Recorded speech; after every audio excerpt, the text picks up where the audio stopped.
Olá, seja bem-vindo a mais um programa Fatos em Foco, a sua revista eletrônica com notícias e entretenimento. Confira os destaques de hoje. Muitas vezes imperceptível para quem é a vítima dessa situação, a prática de quem sofre abuso e violência psicológicos em qualquer tipo de relação tem um nome: gaslighting. O armazenamento de alimentos em congeladores tem um prazo e é muito menor do que você deve imaginar. Envelhecer é inevitável e acontece de forma diferente para cada um devido à existência dos ageótipos, mas tem como usá-los a nosso favor. O termo gaslighting tem sido usado para descrever casos de abuso e violência psicológicos em relações familiares, conjugais, de amizade ou de trabalho e pode ter sérias consequências para a saúde mental da vítima. Saber reconhecer os sinais é importante para poder lidar e acabar com a prática. Gaslighting faz referência ao filme de 1944 chamado Gaslight, que traduzido para o português significa a meia-luz. Nele, um marido tenta manipular emocional e psicologicamente sua esposa, buscando distorcer sua percepção da realidade, alterando elementos do ambiente, mas negando que tivesse mudado. Ou seja, o gaslighter ou abusador inventa informações para se favorecer, com a intenção de fazer a vítima duvidar de sua própria memória, percepção e sanidade. Existem 10 principais sinais que identificam a prática de um relacionamento abusivo. A dependência. Quem pratica o gaslighting quer obter poder e controle sobre a outra pessoa, fazendo com que ela acredite que o abusador tem boas intenções e de que precisa dele para se sentir amada e protegida. E a partir daí, viver em função de suas opiniões, permissões, decisões e às vezes de dinheiro. Insegurança. A dependência se torna em medo de perder aquele que reforça o tempo todo ser o único que realmente se importa com ela ou está ao seu lado. Consequentemente a isso, a vítima passa a duvidar de sua própria intuição, de seu raciocínio, de sua capacidade de fazer escolhas e de sua autoconfiança. E isolamento. A insegurança se reflete em uma baixa autoestima que pouco a pouco faz uma pessoa ter um comportamento recluso ou retraído. O abusador fará de tudo para evitar que ela encontre determinados colegas, amigos, familiares ou tenha assuntos mais íntimos com eles. Aqueles que tiver contato devem ser autorizados. A alienação. Com esses sentimentos e a falta de controle, saber o que é ou não verdade começa a ficar quase impossível, a ponto de aceitar mentiras, omissões e manipulações como verdadeiras. Como consequência, perde a real noção sobre si, terceiros ou tudo o que não agrada ao outro, como culturas, hábitos, jeito de se vestir, religiões, lugares e visões políticas. Remorso. Para desviar o foco de uma conversa desagradável sobre si ou de um erro ou problema que cometeu, o gaslighter pode bancar a vítima e sugerir que a culpa é do outro. Sem nenhum remorso, ele muda os fatos para fazer parecer que seu alvo é o real culpado e peça desculpas por coisas que não cometeu, ou se sinta mal quando algo dá errado. Esquecimento. Quando conveniente para o abusador, ele finge esquecer ou acusa sua vítima de se lembrar mal, e para isso pode contar com cúmplices mal intencionados. São comentários típicos: "Nossa, não me lembro nem ninguém. Você deve estar se confundindo ou inventando.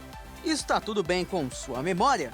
Daí que a vítima recua, fica sem reação, duvidando se ela realmente está se esquecendo ou enlouquecendo.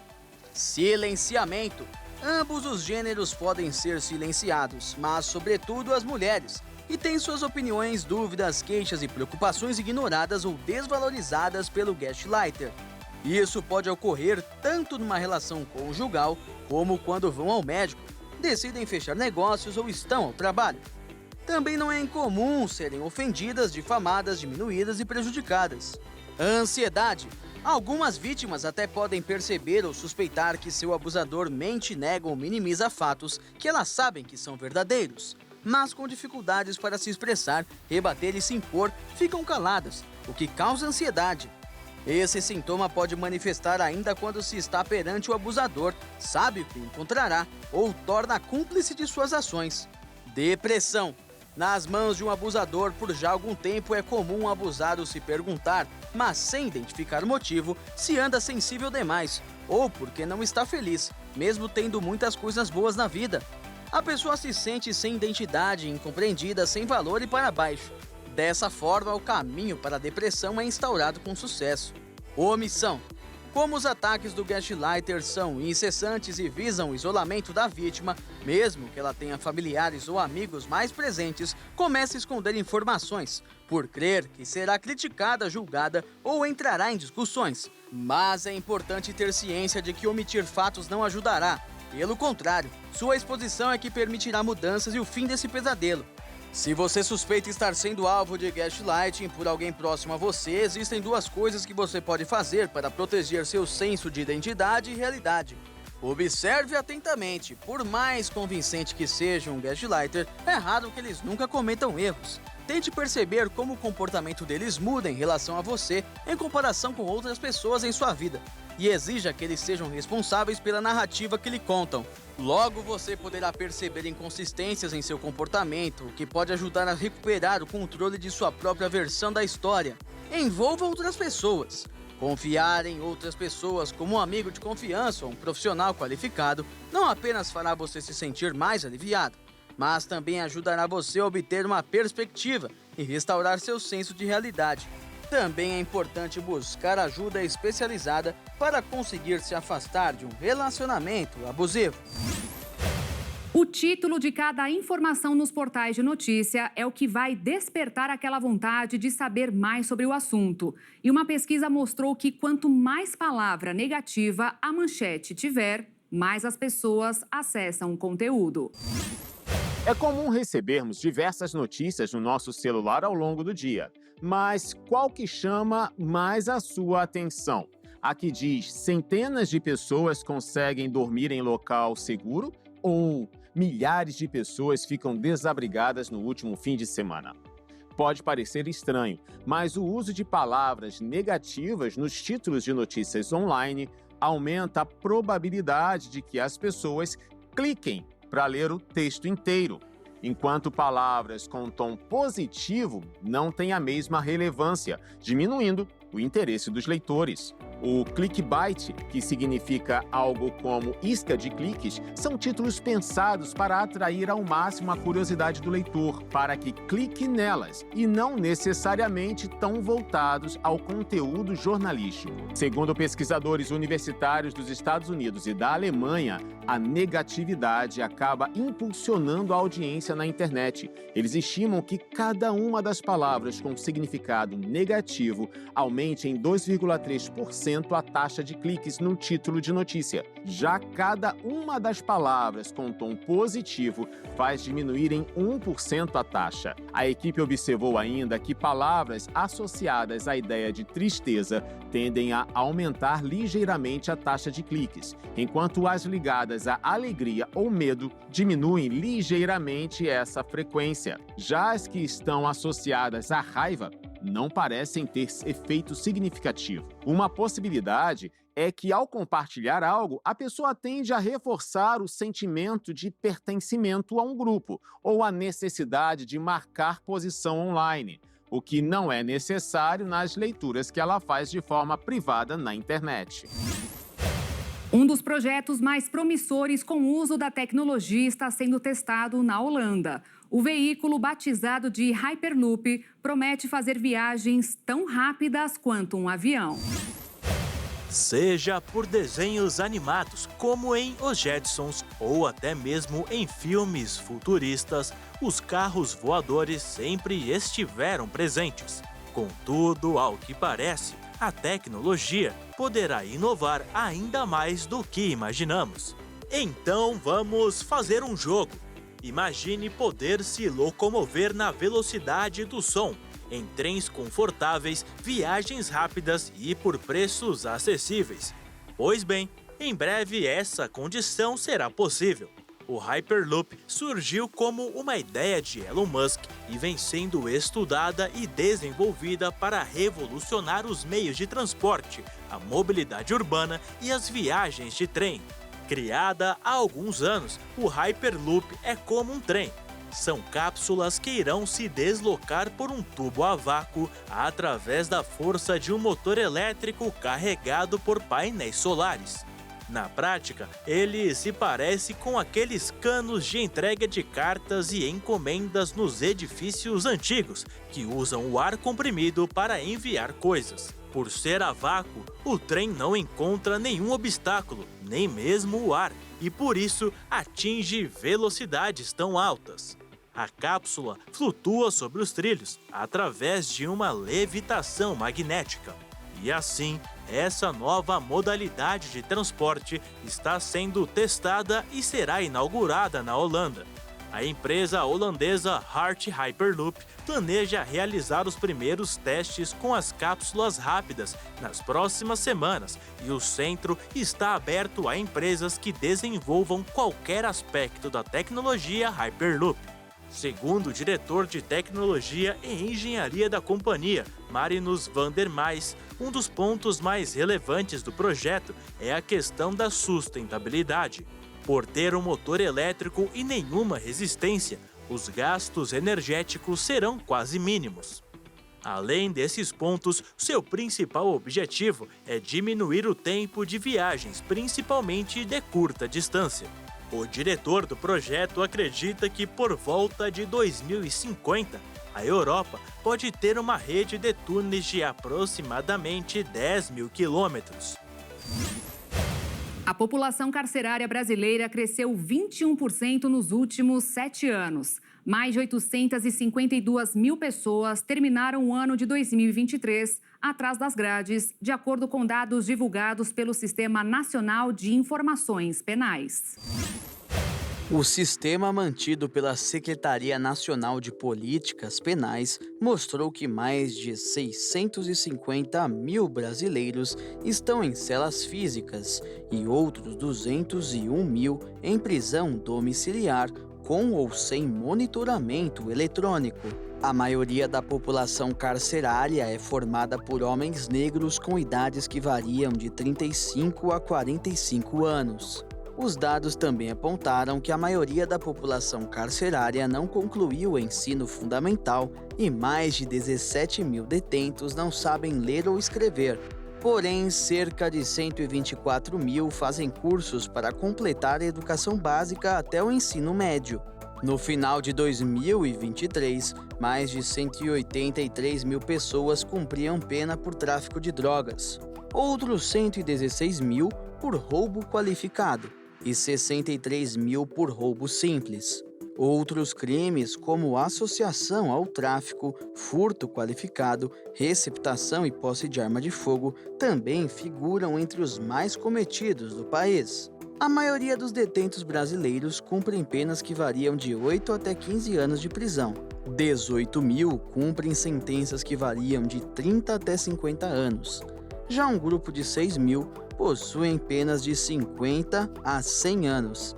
E a minoria dos presos, pouco mais de 1.700, estão com penas maiores, de 100 anos. É o caso de Marco Williams Camacho, o Marcola, chefe do PCC, que cumpre sentença de mais de 300 anos por diversos crimes. Diferente dos tradicionais, uma inusitada versão de um tipo de chocolate quer ganhar o paladar dos franceses. Chamado de chocolate loiro, a iguaria parece doce de leite. Parece doce de leite, mas é chocolate. Diferente das outras variedades mais comuns, esta quarta versão é conhecida como chocolate loiro e tem um sabor entre o caramelo e o torrado. O chefe francês Frédéric Bault conta que a descoberta foi fruto de um erro que cometeu em 2012, quando deixou um chocolate branco em banho-maria por 4 dias. Precisei de um tempo para entender que meu chocolate branco, que estava armazenado em um lugar totalmente improvável, não tinha queimado. Tinha sofrido uma reação de Maillard. Maillard disait, la fameuse réaction de Maillard. Esta transformação química colore a matéria-prima com um tom castanha, que pode variar do café com leite ao marrom escuro. A reação de Maillard ocorre, por exemplo, com a camada que se forma ao grelhar uma carne. O chocolate loiro mantém um teor mais gorduroso do chocolate branco, mas com menos açúcar, o que dá um sabor mais suave, caramelizado. O inventor da nova modalidade de chocolate garante que o erro não foi fácil de replicar e que a estabilização da fórmula demorou 7 anos para acontecer. Aujourd'hui, il est extrêmement utilisé, pas que... Hoje em dia é muito utilizado, confeiteiros usam para fazer tabletes, moldes, mousses, tartares. Se transformou em um novo e esplêndido campo de possibilidades para os artesãos. Splendide nouveau champ des possibles pour les artisans. Apesar disso, a chocolateria encontrou um obstáculo administrativo. Um decreto oficial de 1976 estabelece que, para ser considerado chocolate, o doce precisa ter um mínimo de 35% de cacau. O sódio é fundamental para manter o funcionamento normal do nosso corpo, especialmente nervos e músculos. Em contrapartida, o consumo em excesso aumenta o risco de hipertensão e doenças cardiovasculares. Mas saber qual a quantidade ideal desse elemento ainda é uma incógnita, até mesmo entre os pesquisadores. Pesquisas científicas publicadas ao longo de 5 décadas apontam para uma direção comum. Quanto mais sal comemos, mais aumenta a nossa pressão arterial. O impacto é mais relevante em quem já tem pressão alta, mas todos sofrem os efeitos em longo prazo. Por isso, quando falamos em hábitos alimentares, o consumo de sódio acima da média pode ser considerado um dos mais prejudiciais à saúde, já que aumenta o risco de doenças cardiovasculares, responsáveis por pelo menos 2 milhões de mortes por ano no mundo. Mas um desafio quando falamos nesse controle é saber a quantidade que um adulto deve ingerir de sal. A OMS, Organização Mundial da Saúde, e a Sociedade Internacional de Hipertensão recomendam que não deve ultrapassar 2.000 miligramas por dia, mas nem todos os especialistas concordam com essa quantidade. Estudos mais recentes, publicados na última década, relatam que apenas as pessoas que consumiam próximo a 5.000 miligramas por dia tinham risco de desenvolver uma doença cardíaca precocemente. Essas descobertas podem sugerir que as diretrizes adotadas hoje são mais rigorosas do que seria realmente necessário. No entanto, até mesmo esses estudos novos têm gerado discordância, já que não conseguiram medir com precisão a quantidade que deve ser consumida. Diante desse impasse, a recomendação geral é que qualquer redução no consumo de sódio no dia a dia já vai fazer bem para a saúde para a maior parte das pessoas, mesmo aquelas que não têm pressão alta, já que é uma forma de prevenção. Como 70% do sódio vem de alimentos processados ou aqueles jantares fora de casa, uma saída é preparar as próprias refeições e incluir legumes, frutas, feijões, nozes e laticínios, que também são ricos em potássio, elemento que ajuda os rins a remover o excesso de sódio no sangue. Armazenar alimentos no congelador faz parte de muitas rotinas, seja para manter uma dieta balanceada ou até mesmo para poupar tempo na cozinha. Mas existe um prazo para que eles sejam consumidos. Já te digo que é bem menos do que você pensa. E nem adianta tirar a prova vendo se a cara ainda está boa. Dificilmente, um congelador doméstico alcança 18 graus negativos de resfriamento. Se alcançasse, a comida poderá ficar até 90 dias no equipamento. Ou seja, se o que vai definir a validade dos alimentos é a temperatura do congelador e ele não chega a esse nível, o alimento deve ser descartado, principalmente com as altas temperaturas que o planeta tem registrado. Isso porque, quando há bactérias que podem causar doenças, nem sempre os alimentos têm alterações sensoriais. Quando há poucos itens dentro do congelador e sua porta quase nunca é aberta, é possível chegar a temperaturas mais baixas, entre menos 11 graus e 18 graus negativos. E nessa faixa é recomendado que os alimentos sejam guardados por até 30 dias. Porém, dependendo da forma como o freezer for utilizado, esse tempo pode cair. Por exemplo, se o congelador estiver lotado e a porta for aberta o tempo todo, é provável que a temperatura varie de menos 5 graus a 0 graus. Aí, a orientação é que o armazenamento dure no máximo 10 dias. Por isso, é importante não sobrecarregar o equipamento. E esses prazos valem tanto para alimentos crus quanto para os preparados. No caso de produtos industrializados, deve-se respeitar as instruções da embalagem. A indústria tem um sistema de congelamento diferente do nosso, então pode colocar um prazo de validade maior. Para respeitar o tempo máximo de congelamento, é importante saber em qual data o alimento foi armazenado. Cada um pode encontrar a melhor forma de se organizar nesse sentido. Uma possibilidade é etiquetar os potes com o dia em que a comida foi colocada no freezer. E existem algumas dicas para manter os alimentos da melhor forma dentro do congelador. O ideal é congelar o alimento mais fresco possível. Se a comida ficar muito tempo em temperatura ambiente, há risco de que micro-organismos se multipliquem ali. Por isso, não espere terminar a refeição para congelar o que sobrou. Separe antes o que não deve ser consumido naquele momento e leve ao freezer. Da mesma forma, não deixe uma preparação por um longo tempo na geladeira para só depois decidir congelá-la. É provável que ela já esteja em uma condição imprópria para o consumo. Se você pretende descongelar a comida no micro-ondas, precisa escolher potes plásticos que sejam livres de bisfenol, que é uma substância tóxica. Verifique essa informação na hora de comprar esses itens. Alguns têm o desenho de um micro-ondas na sua superfície, indicando que podem ser usados no equipamento. Não coloque uma preparação ainda fervendo. Com a tampa da vasilha aberta, espere esfriar um pouco, mas não totalmente. Quando o vapor parar de sair, é a hora de levar o pote ao congelador. Nunca preencha completamente o recipiente. Deixe ao menos um dedo de distância entre o alimento e a tampa. Prefira dividir o alimento em porções menores. Uma peça inteira de carne demora muito mais tempo para congelar do que um bife, por exemplo. Essa lentidão no congelamento pode interferir no tempo de conservação. Além disso, a separação facilita na hora do consumo. Mantenha o freezer sempre limpo, organizado e sem acúmulo de gelo. E também evite deixar o equipamento muito cheio. Uma pequena quantidade do óleo extraído da planta amazônica copaíba tem potencial de combate ao vírus Zika. Pesquisadores da Universidade Estadual Paulista divulgaram que os testes com a substância indicam caminho para o desenvolvimento de medicamentos ou vacinas contra a doença.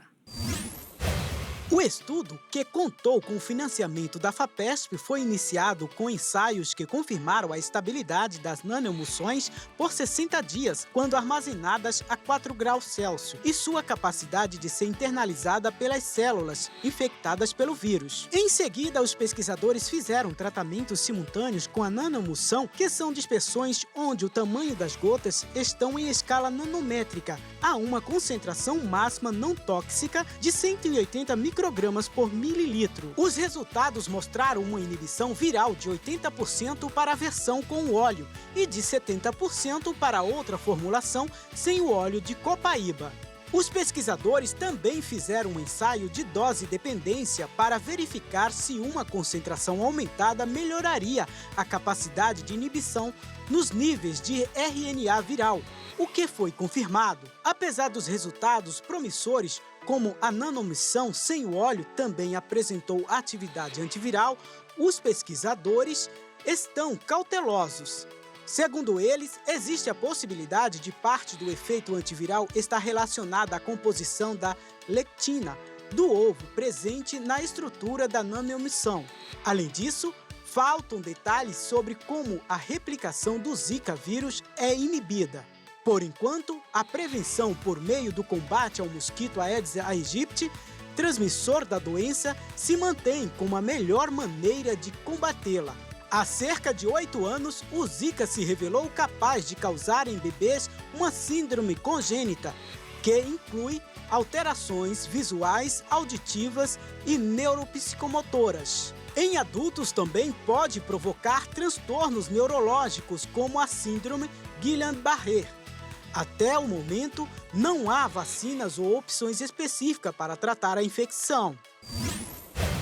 Que um chuveiro é usado para tomar banho, a gente sabe. Mas os cachorros também podem saber que essa é a verdadeira função dele. E não somente disso. Um estudo da Hungria mostrou que os melhores amigos do homem conseguem entender o significado de diversos objetos.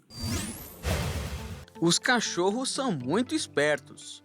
E a pesquisa feita pelos cientistas de uma universidade da Hungria indicou que os cães conseguem saber o significado de algumas coisas. Ou seja, são bem mais inteligentes do que a gente imagina. Mas para que isso aconteça, eles precisam se importar com aquilo, como por exemplo, uma bolinha de lã. Eles adoram e, consequentemente, já sabem o que aquilo representa, uma resposta que é similar à dos seres humanos. Em nós, as palavras ativam memórias, que são as chamadas representações de um determinado objeto. E acredite, os cachorros também possuem isso, mas do jeitinho deles, é claro.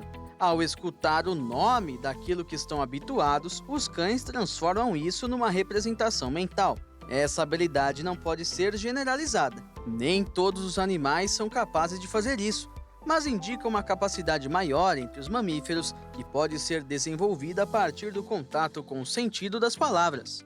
Para que tudo isso fosse descoberto, os pesquisadores reuniram 27 cachorros. Os donos escolheram 5 objetos. A maioria eram brinquedos, aqueles que os animais estavam acostumados. O teste começava com um áudio que dizia o nome de um objeto. Logo em seguida, o tutor mostrava um item que correspondia ao da frase e outro que não correspondia. Por exemplo, o tutor falava "olha a bola" e em seguida mostrava uma outra coisa. A ideia era aquela, ativar uma representação mental do objeto. Depois do monitoramento, os pesquisadores descobriram que quando o objeto e a palavra eram corretos, os cachorros agiam de uma forma diferente, principalmente quando eles tinham um apego emocional maior. Ter uma noite mal dormida não significa apenas ficar com olheiras ou cansado ao longo do dia. A qualidade do sono impacta também no bem-estar do corpo e da mente, humor, na vida social e também nos sistemas imunológico e cardiovascular. Nosso corpo funciona como uma máquina e o sono é o principal promotor do equilíbrio interno do organismo. Ou seja, tudo precisa funcionar de forma excelente. Se ele está ruim, o corpo vai falhar. Então, o sono não deve ser descuidado, porque se for insuficiente, pode ser associado a distúrbios cardiometabólicos, aumentando o risco de diabetes, diabetes gestacional, obesidade, doença arterial coronária e doenças cardiovasculares. Pode também afetar o sistema imunológico e infecções, trazer problemas neurológicos, já que os distúrbios do sono contribuem para o declínio cognitivo e para o aumento do risco de Alzheimer e doenças relacionadas. Sem contar que a deficiência aumenta o risco de ansiedade, depressão grave e transtorno bipolar. Especialistas explicam que esses prejuízos são sentidos por pessoas que privam o sono por um longo prazo. Portanto, tudo bem não ter uma boa noite de sono. O problema é quando a noite mal dormida se torna recorrente. Dormir bem é uma sensação subjetiva, mas que está associada a ter um sono na qualidade e quantidade adequadas. O mais recomendado costuma ser de 8 horas por dia para relaxamento do corpo. Mas uma noite de descanso pode variar de acordo com a idade e a saúde de cada um. Um recém-nascido precisa dormir de 14 a 17 horas por dia. Criança em período escolar entre 6 e 13 anos, de 9 a 11 horas. Já um adulto de 26 a 64 anos, uma média de 7 a 9 horas todos os dias. Mesmo com o avanço da tecnologia, envelhecer faz parte da nossa vida. É um processo inevitável, mas que acontece de forma diferente para cada um. Alguns apresentam ter menos ou mais idade que realmente têm. Cientistas acreditam que isso se deve à existência de diferentes ageótipos, que são padrões biológicos que determinam o ritmo em que cada um de nós vai ficando mais velho. A questão é como identificar qual ageótipo é o nosso para usá-lo a nosso favor. Em 2020, cientistas norte-americanos da Universidade de Stanford estudaram um grupo de 43 homens e mulheres saudáveis com 34 a 68 anos de idade, avaliando sua biologia molecular pelo menos 5 vezes ao longo de 2 anos. Utilizando sangue, fezes e outras amostras, o estudo acompanhou os níveis de certos micróbios e moléculas biológicas, como proteínas, metabólitos e lipídios presentes nos participantes. Com isso, os pesquisadores procuraram descobrir o que realmente acontece com o corpo humano quando envelhecemos. E uma resposta foi encontrada. As pessoas seguem certos caminhos biológicos que determinam quais partes do corpo envelhecem mais cedo ou mais tarde. E é aqui que surgem os ageótipos. A título de comparação, é como se fôssemos um carro. Da mesma forma que ele vai ficando mais velho com o passar dos anos, assim acontece com as peças dentro dele. Porém, sempre em tempos diferentes e nunca como um outro carro. Essa pesquisa menciona 4 ageótipos principais no quesito envelhecimento. Metabólico. Quando ele é prejudicado, surgem problemas como a obesidade, doenças cardíacas e outros transtornos, como diabetes. Imunológico. Se começar a falhar, o corpo perde a capacidade de combater germes invasores, como infecções e outras doenças. E com isso, podem surgir níveis mais altos de inflamações ou doenças do tipo imunológico. Hepático. Se o fígado não funcionar de maneira correta, podem surgir doenças como a cirrose. Nefrótico. Se os rins mostrarem sinais de envelhecimento, eles podem deixar de filtrar líquidos prejudiciais, causando alterações da pressão arterial ou desequilíbrios dos minerais essenciais. E não é só isso. Os cientistas explicam que esses 4 ageótipos são apenas o começo.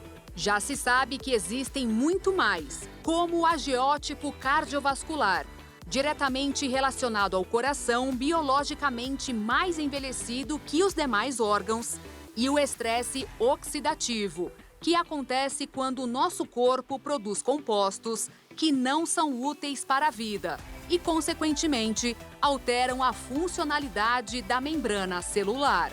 Segundo a revista especializada em ciência e tecnologia New Scientist, depois desse estudo ser realizado, outros cientistas ampliaram o conjunto de ageótipos. Em fevereiro do ano passado, por exemplo, uma pesquisa da Universidade de Atenas, na Grécia, afirmou que existem outros padrões de envelhecimento relacionados à disfunção do cérebro e do sistema nervoso. Já em Singapura, outro estudo com 4.000 voluntários defendeu algo similar, demonstrando evidências de que pode haver diversos relógios dentro de todo o sistema. Impulsionadores sistêmicos do envelhecimento sobrepostos com contrapartes específicas de órgãos e tecidos. E foram acrescentados outros padrões de envelhecimento: o cardiovascular, a aptidão física, os hormônios sexuais, a pele e o microbioma intestinal. Dito isso, é preciso levar em conta que os ageótipos não são excludentes entre si. Ou seja, a mesma pessoa pode ser classificada em 2 ou mais ageótipos. Além disso, o envelhecimento de uma parte do corpo poderia levar a outra, já que elas nem sempre envelhecem de forma isolada. Se o sistema cardiovascular envelhecer mais rápido, por exemplo, essa pessoa provavelmente terá mais problemas nos rins, músculos ou ossos. Já o ponto mais importante da descoberta dessa pesquisa de Stanford é que ela mostra que é possível melhorar a forma em que envelhecemos. Saber quais partes estão envelhecendo mais rapidamente permite que nos dediquemos a trabalhar nessas áreas. Então, se você tem ageótipo metabólico, tem que cuidar da alimentação. Se estiver no grupo de estresse oxidativo, tomar mais antioxidantes. Se for imunológico, reforçar o sistema imune. Durante a pesquisa, houve pessoas que mostraram redução dos seus marcadores de envelhecimento. Isso pode ser explicado por mudanças de estilo de vida dos participantes. Entre os que mostraram níveis reduzidos de hemoglobina A1C, por exemplo, muitos haviam perdido peso e um deles mudou sua alimentação. Alguns dos que observaram redução da creatina, que indica melhor função renal, estavam tomando estatinas, que são medicamentos usados para reduzir o colesterol. Desta forma, os cientistas esperam que essas descobertas ajudem a enfrentar o envelhecimento. Interromper o processo não é possível, mas talvez preparar para enfrentá-lo de maneira melhor. Para auxiliar no diagnóstico precoce do autismo em crianças, pesquisadores da Universidade Federal de Minas Gerais desenvolveram um método usando a mesma tecnologia do filme Avatar. O estudo utiliza a técnica de análise de movimento vista na produção do filme Avatar, com cerca de 9 câmeras infravermelho. O sistema de análise do movimento tridimensional possibilita que os pesquisadores capturem o movimento humano em 3 dimensões e o analisem detalhadamente, oferecendo informações das forças envolvidas no movimento. Conforme explicam os cientistas que pensaram nessa possibilidade, as câmeras infravermelhas capturam a imagem dos marcadores em várias posições ao longo do tempo, que são analisadas e processadas por softwares capazes de determinar a posição tridimensional de cada marcador em relação ao espaço. Esse software realiza uma série de análises, incluindo cinemática, cinética e de postura, amplitude de movimento, velocidade e aceleração. Esse processo pode ser um passo importantíssimo para o diagnóstico precoce na segunda infância, ou seja, crianças que estão entre os 4 e os 6 anos de idade. Essa fase é onde as crianças mais são diagnosticadas. Essa utilização de tecnologia pode ainda ser usada para diagnósticos mais cedo, em bebês e crianças de 1 a 3 anos. Vale ressaltar que o transtorno do espectro autista tem sido cada vez mais frequente. Segundo o estudo do Centro de Controle e Prevenção de Doenças dos Estados Unidos em 2012, a incidência de autismo no mundo é de 1,46% da população mundial com até 8 anos, sendo 2,36% em meninos e 0,53% em meninas. E o programa Fatos em Foco de hoje fica por aqui. Se você quiser rever essas ou outras reportagens, é só acessar as nossas redes sociais. Obrigada pela sua companhia e te desejo um excelente fim de semana.